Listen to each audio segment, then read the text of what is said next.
We'll begin by refreshing memories as to what went before.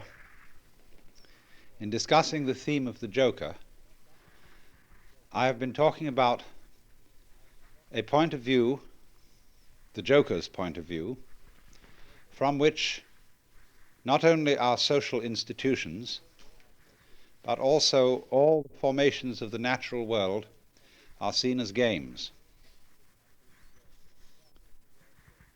Be careful of the word game. It doesn't mean as trivialities, because when we say it's just a game, this often means it is just trivial.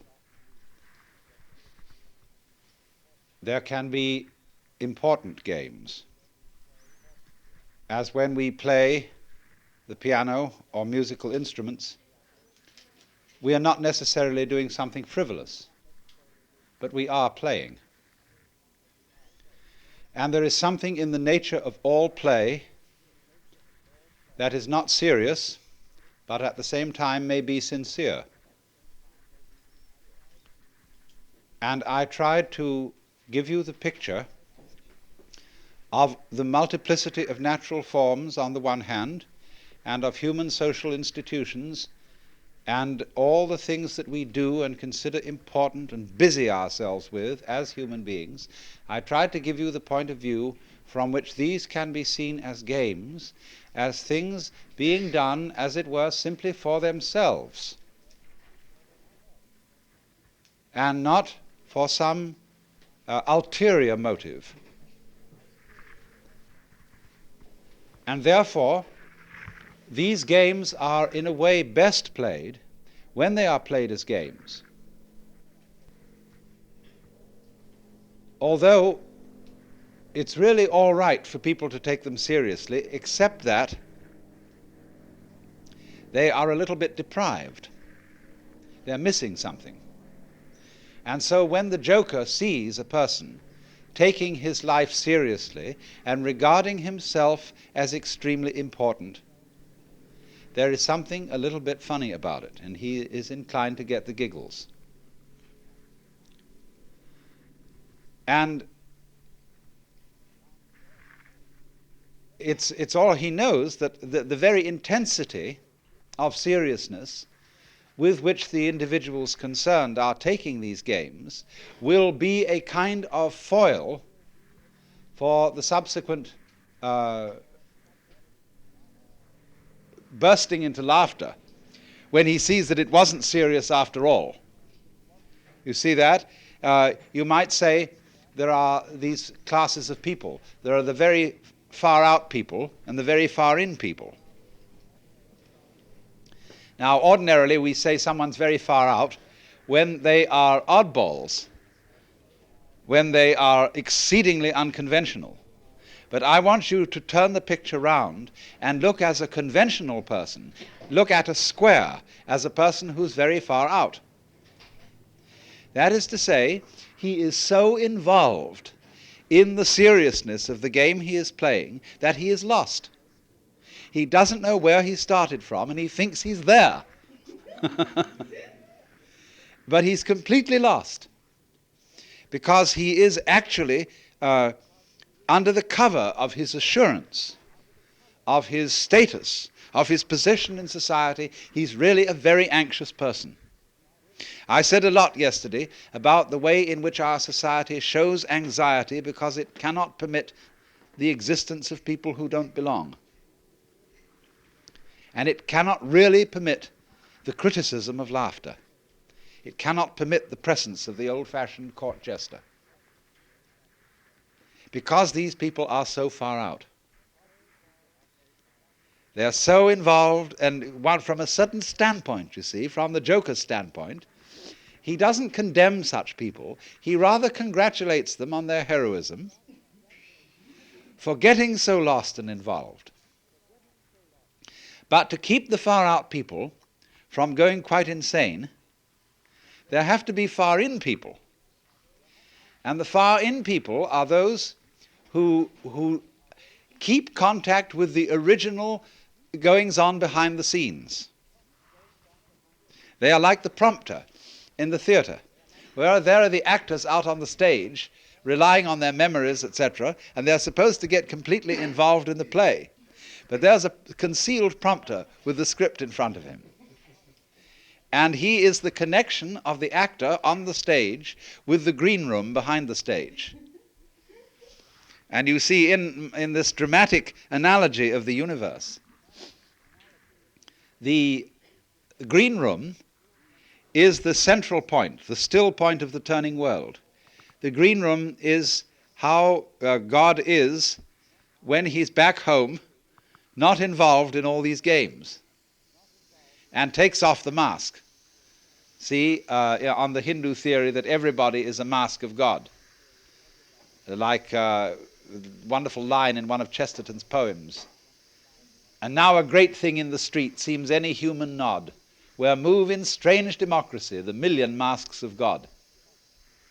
The million masks of the Joker, because the Joker is the player, the trick player, who plays ultimately the great trick on himself. So really, there can be no resentment about this. Nobody to blame, nobody to turn around to in the end and say, you bastard, you did this to me. Because it's always you who are ultimately responsible.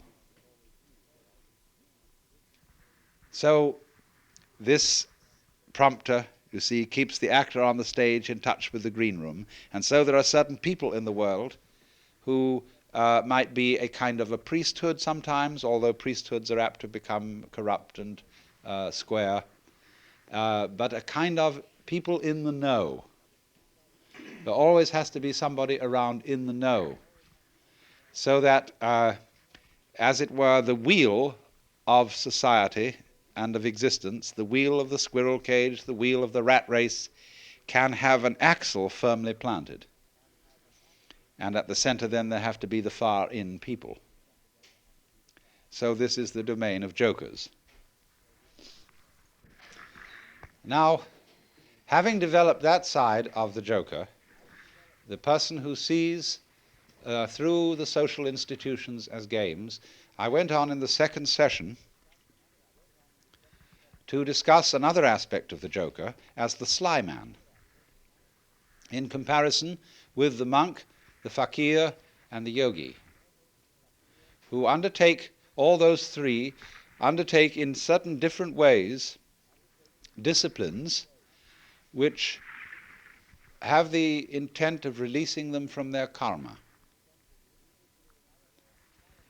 The individual, in other words, challenges his involvement, his attachments, his limitations, his finitude, and endeavors to overcome it. But in each of these three cases, the individual involved stirs up an immense opposition, because he serves notice upon the devil, or shall we say upon his karmic creditors, that he is about to leave town. And so all the creditors come rushing to the door.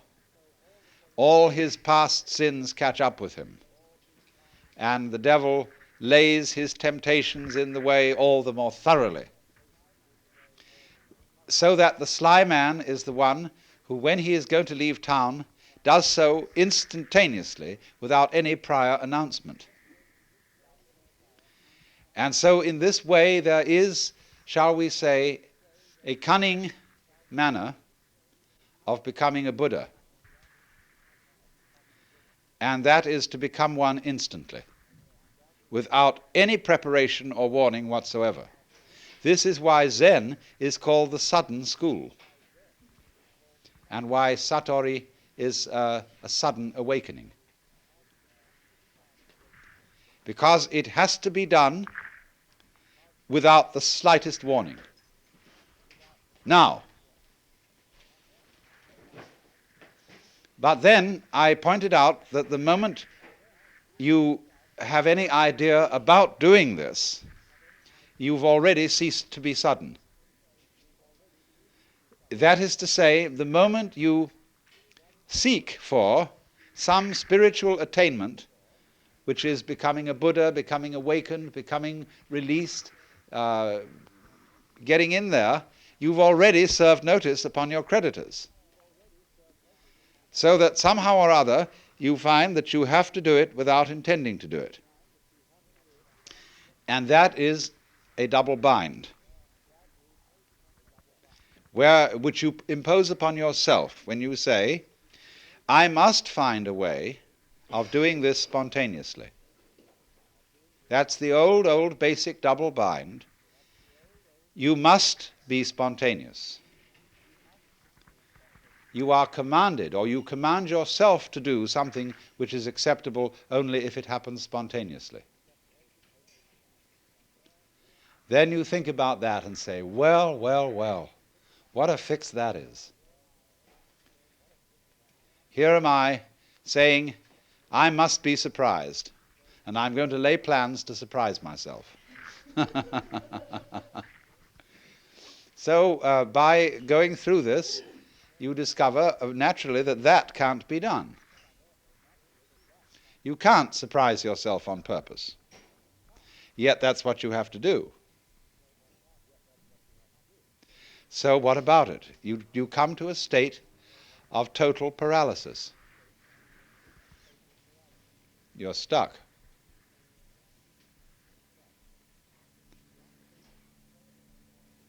The one thing that is terribly important to be done can't be done. It has to happen. It really does if you're earnest about this. You want to get out of the trap. But you can't do anything about it, either actively or passively. But then as you begin to see what you are doing all the time, you notice a very odd fact, which is that you can't help being spontaneous. If I say to you, good morning, and you say good morning, what is that? Did you plan this answer? Did you make preparations to grow your hair? Do you make decisions about having blue eyes? You see, about breathing? Is this all planned? About beating your heart? And what about your thinking? Even if it's very blocked thinking, even if you feel from a certain point of view that you're all mixed up, what is going on anyway? You see, you can't stop it. It's like trying to, we were discussing the Gurdjieff thing yesterday, the self-remembering exercise, the attempt to live completely in the present. Well, that's not only a Gurdjieff idea, that's a very ancient yoga and Buddhist discipline, to be completely here and now. But of course, as you pursue this, you discover you can't do it, because you couldn't even know when to go shopping unless you made plans and started thinking about the future. You couldn't move. But then you discover, you see, that in the long run there's nothing to think about except the here and now. There really isn't anything else. Because even when you make plans for the future and you remember the past, you're doing it all in the present. Your memory is a present activity. There's no way of not being self-remembering and having presence of mind. So when you discover that, there's nothing left to you but to have a good laugh.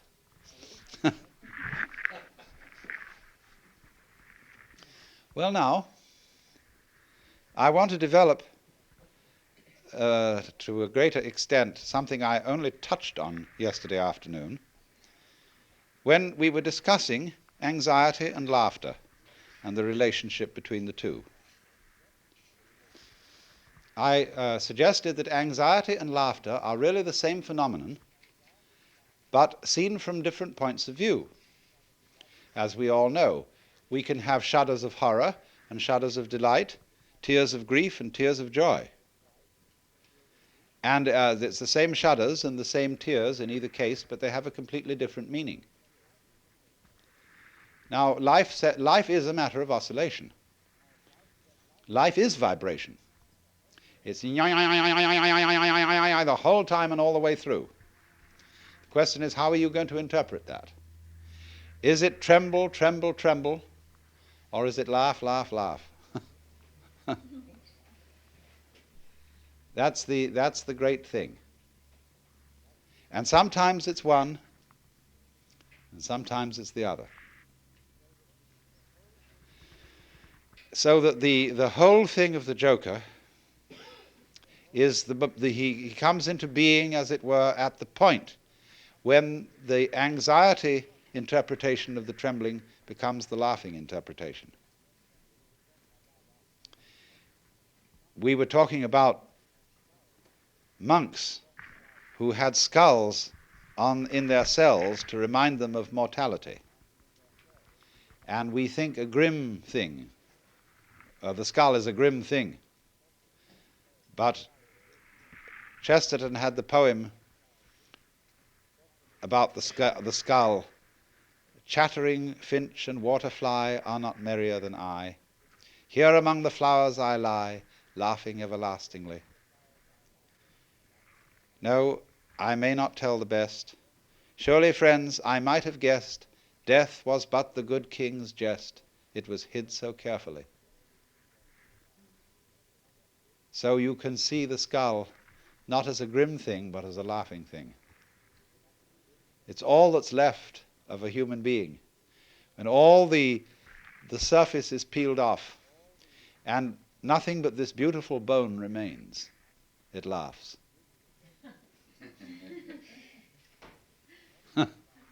Now why? What is it about death being a jest?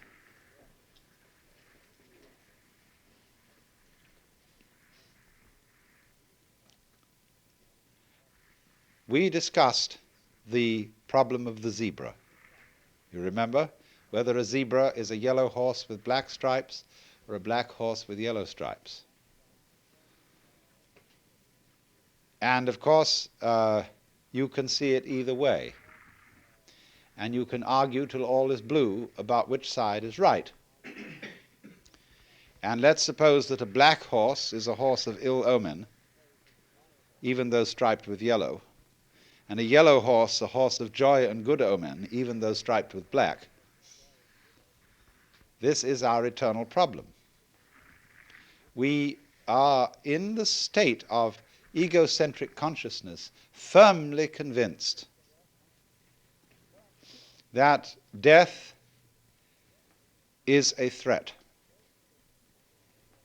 We are so convinced of this, even though individuals may say, well, I'm not really afraid of death. What I'm afraid of is dying in an unpleasant way.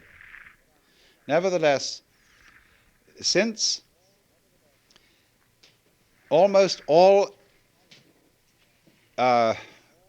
moralists and people concerned with ethics seem to agree, whatever their differences of opinion, that survival is a good thing. In some sense, if not survival in this body, even the most, the people who would rather be dead than red, firmly believe that that is true because they believe there is a hereafter where they can go and where they can be rewarded for the courageous stand against evil which they have taken. You see? So that's still some kind of insistence on the value of survival. And we all cling to this idea of survival with tremendous passion. But we have been fooled, because survival is an important ideal only so long as you have bothering you the bugbear of death, that the world might stop altogether, and that your death, so far as you are concerned, is curtains forever. And that is really the bogey.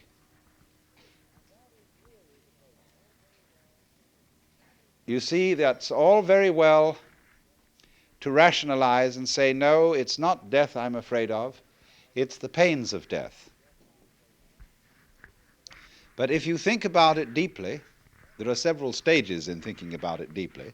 The first stage is the real horrors of endless night, of the futility, of the whole conception that one's own life, or indeed the whole life of the cosmos, might be nothing but a flash, and beyond that, nothing. Nothing, nothing, in all directions. When, for example, we think of the physicist's idea that the universe is running down, that all energy is seeking a stable state. Supposing, for example, to give an illustration of what they mean, I have a jar of black pepper and a jar of salt, and I pour them together into another jar, and I can see the white salt and the black pepper fairly well delineated. Then I start shaking the jar, and slowly, slowly, slowly the black and the white disappear into a grey. That can never be sorted out again into black and white. In this sort of way, as things go on, the universe, they say, it tends to attain a stable state, to run down, run down, run down, until that's the end. And nobody knows how it could possibly start all over again. But I always say, and I feel it in a sort of funny, intuitive way, that what happened once can happen again. If this world started at some time, supposing there was a colossal explosion which set all these galaxies flying out, then what existed before that explosion must surely have been something like the stable state to which we shall run down in the end. And if it went bang once, there's absolutely no reason why it shouldn't go bang again. I suppose there are temperaments in logic. I have a temperament whereby I just cannot, it seems to me absolutely basic that what happened once can happen again. But there are other people who so cherish the unique that they can conceive the idea of something like existence happening only once. But you see, something that happens only once doesn't happen at all. What happens if a given sound consists of only one vibration? What is the upcrest of a wave apart from the downcrest? Can you conceive that? That's the same koan as what is the sound of one hand.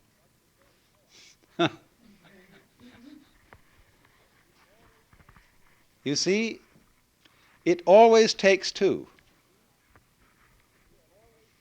You can't have a purely left-sided person. Imagine. So, in this way, just as you can't have just one vibration, it's like the saying, the greatest strength of mind is to eat one peanut. and so it can hardly be done. So there isn't just one vibration. And a dit but no da sort of thing. You have to have it do more. So in just the same way, when you magnify this principle, there isn't just one cosmos or one big explosion that starts and stops. All stopping implies starting. Someone just wrote to me, we haven't parted because we never met.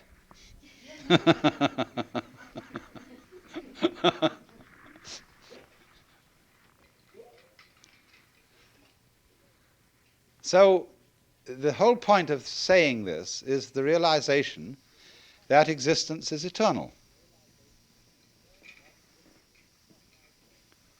The going out of existence implies the coming in.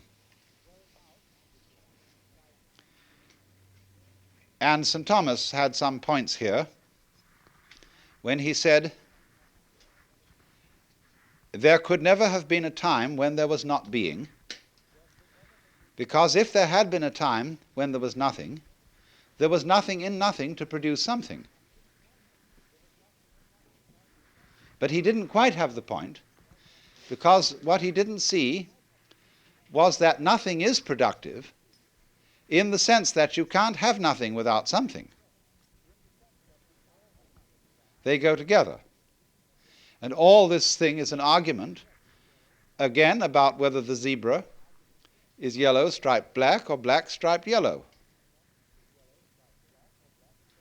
And what we see is that the black and the yellow, the darkness and the light, are simply two phases of the same. And that realization is exactly what transforms anxiety into laughter. Suddenly to see that you just, after all this anxiety, that you don't have anything to worry about.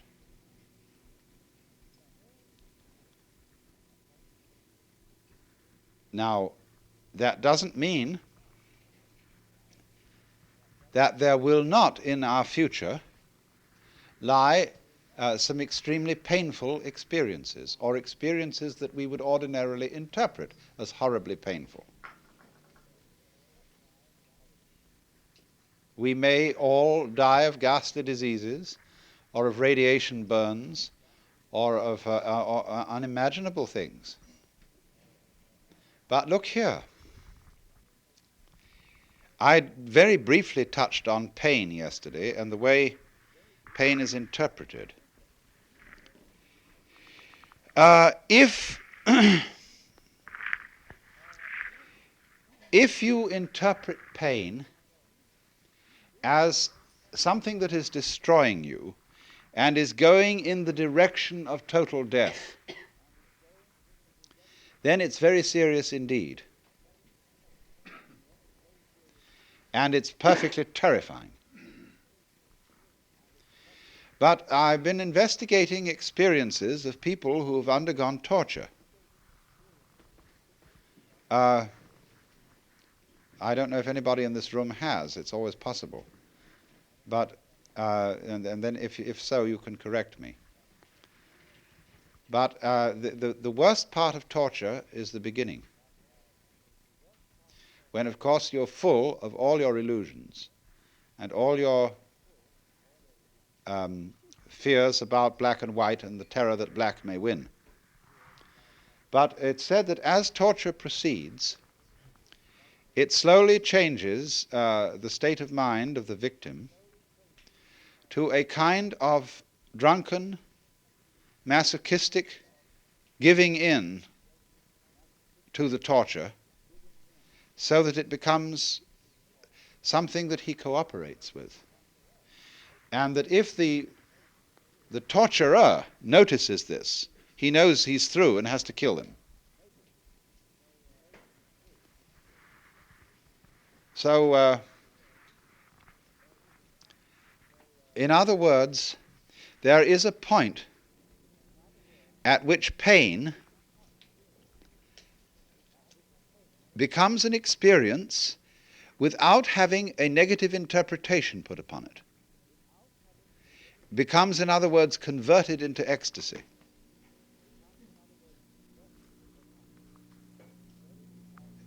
It simply becomes, you see, a way of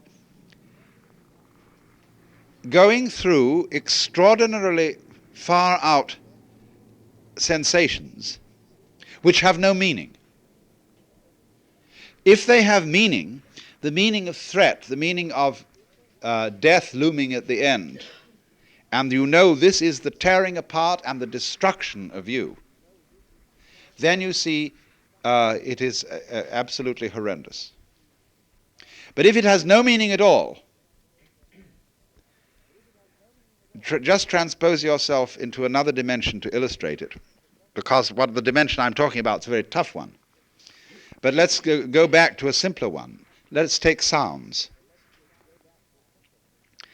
Now, if you lie down and listen to all the goings on in this area, and you will hear planes moving and cars and foghorns and all kinds of crazy sounds, you see, people this way and that, so on.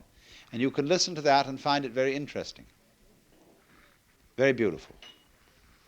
But if someone were to do what John Cage does and put you in a concert hall with the expectation of hearing music, and by having a purely silent playing of the piano, compel you instead to listen to all the sounds going on around you, you would be shocked and feel that some kind of an avant-garde hoax had been perpetrated. You see, it depends on the set, on the way you approach the experience. Now, you can listen to sounds that are ordinarily considered unpleasant in a totally unprejudiced way.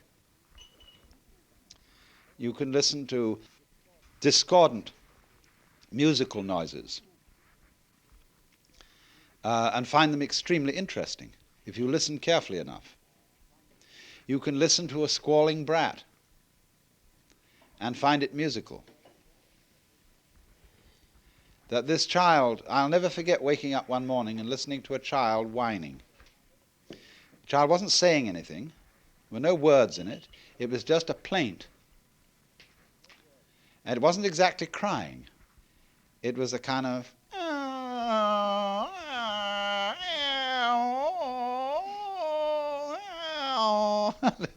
and there was something marvelous about it. This child's wonderfully articulate protest against some sort of nuisance.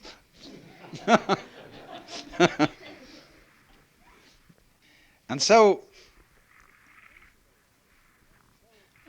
listening into those things without interpreting them, listening to one's own interior frustration and pain in the same way, without interpreting it as being on one side or the other, on the good side or the bad side, on the black side or the white side,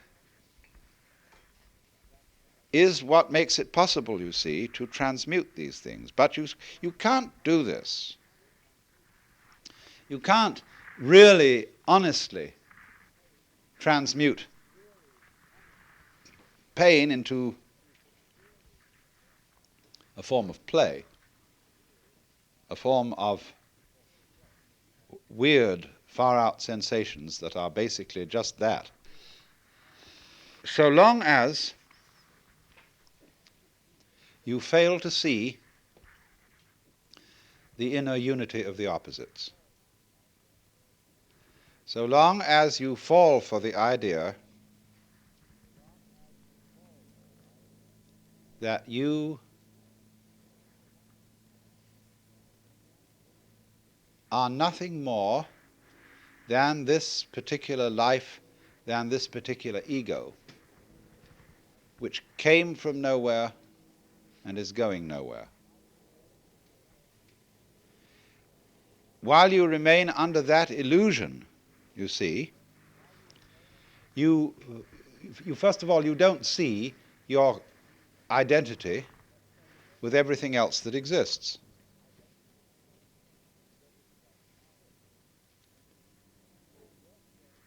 Now, if death then is a joke, I remember the biggest joke on death I ever saw. I mentioned this in my book. We visited the Capuchin friars' crypt in the Via Veneto in Rome. Some of you may have seen it, where there are 3 underground chapels where everything is made of bones. And the altar is made of bones. The pedestals of the altar are all shin bones.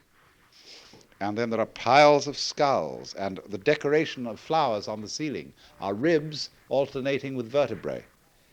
And the vertebrae are the flowers, and the ribs curl this way, curl this way, curl this way, are the twining stems. And the whole thing is bones. And they have even a few full intact skeletons dressed in monks' robes standing on either side of these altars. It's the craziest thing you ever saw. And then when you have seen it and you come out, there is a little friar with a beard taking your offering at the top of the steps. And he had a funny, wicked gleam in his eye. And one could see that this was a joke. The whole thing was a joke. It was constructed by people who had somehow overcome the fear of death. You couldn't possibly have such a thing as that.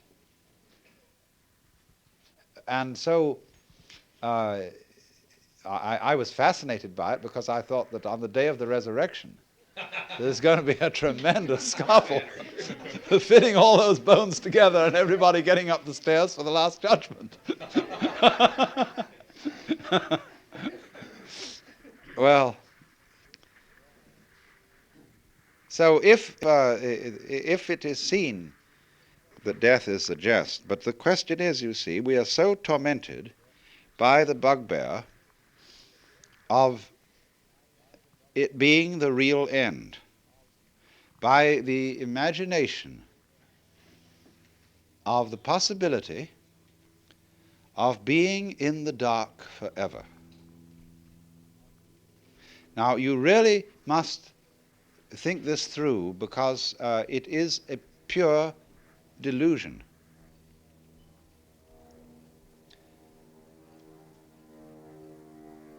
If you think, first of all, seriously about annihilation of consciousness, you will realize that annihilation of consciousness couldn't possibly be an experience. But being in the dark forever could be an experience. I mean, supposing you were buried alive and somehow you were immortal, but you had to stay shut up in a tomb for always and always and always, that would be pretty grim. But the annihilation of consciousness is not an experience at all. There isn't anything there to be afraid of. So if that's what's going to happen, there's nothing to worry about, I assure you. But on the other hand, if you think about it longer, about a state of eternal just not being at all, you realize that nature abhors a vacuum. And that since, just as the universe happened once, it can happen again, since you were born once, it did happen, really. Well, it can happen again. Only the next you won't remember the one now, just as the one now doesn't remember the one before. Not because you've forgotten, but because memory is transmitted along certain channels. It requires the vehicle of brains, for example. It requires books and other records to maintain it. But as I pointed out yesterday, the fundamental what have you that underlies all this doesn't need a memory. It doesn't need to store memories. And so just in the same way as you don't need to be conscious of the inner formations of your brain.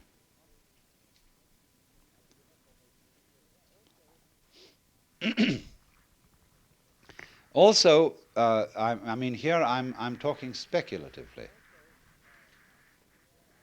Also,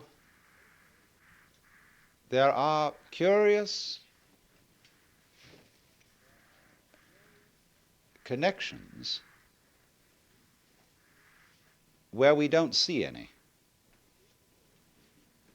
That is to say, the interval between events is not insignificant. Just as you don't hear melody unless you hear the interval between tones. It's the interval that counts. So in the same way, blank intervals between successive manifestations of the universe, and blank intervals between your forgetting who you are altogether and dying, and someone suddenly becoming a baby. The blank intervals are not insignificant. Every painter knows, every architect knows, that the space around an object or inside an object is just as important as the object. That, again, is the fact If you don't notice the importance of intervals and you don't notice the importance of space, it is as if you had settled on the carpet here for the black design being the thing and the white background as having no significance. So what about the inside of this room? What about the shape of space that it encloses? We would say this is nothing more than a certain quantity of air.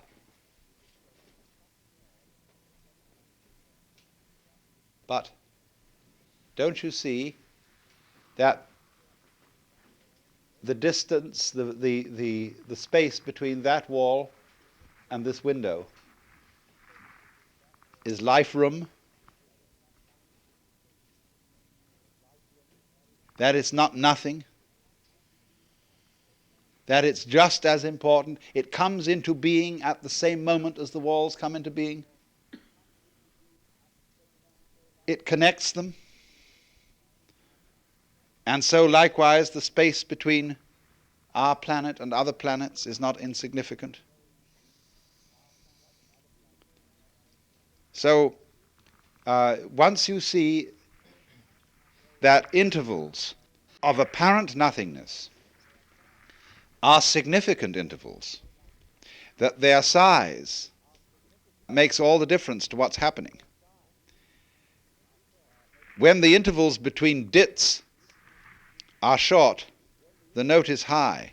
When the intervals between the dits are long, the note is low or large, the high being little. See, why do we say high and low as distinct from little and big? Big instruments make big noises, little instruments make tiny noises. But at any rate, it's the interval that's important. So then, once you see the importance of the interval, you have seen that the white is as important as the black, or the other way round if you want to change your analogy. Do you see how you can switch these analogies? In one case, the white can be the nothing, the unimportant, whereas the black is the mark somebody made with a crayon. Or the other way round, the black can be the darkness, and the white is the flash of lightning that appears in the darkness. Change your analogy. It's like saying, once we used to say about high matters, high matters, lofty thoughts. But now we don't. It's more fashionable to say deep matters and profound thoughts. Someone was telling me yesterday in the group here that they were going to an Indian village in New Mexico where they had Christianity. But when the speaker referred to Jesus and God and so on, he pointed down all the time. Because, you see, he felt that things grew up like this from below. Whereas, of course, the ancient cults out of which the Jewish and Christian religions grew had the idea that the life of the sun and the rain came down from the heavens and fertilized a feminine earth, which then responded. But these things keep changing because you can keep switching your point of view. You can see the black as the design against the white background, and the white as the design against the black background, and you can flip back and forth, back and forth, back and forth. And the more you do that, the more you realize that the pairs go together. Anxiety is the state of trying not to flip. All life is flipping. It's called its flip-floppability is the condition of life, this way and that way. When you're trying to resist flip-floppability, you're anxious. You see? When you push against it, it throbs in a way that you interpret as fear. And all rigid personalities, people who can't swing, who have no movement in their hips, as it were, in psychologically, they are resisting flip-floppability. But when you understand flip-floppability, and that this is the way things are, then you laugh, because that is the big flip-flop.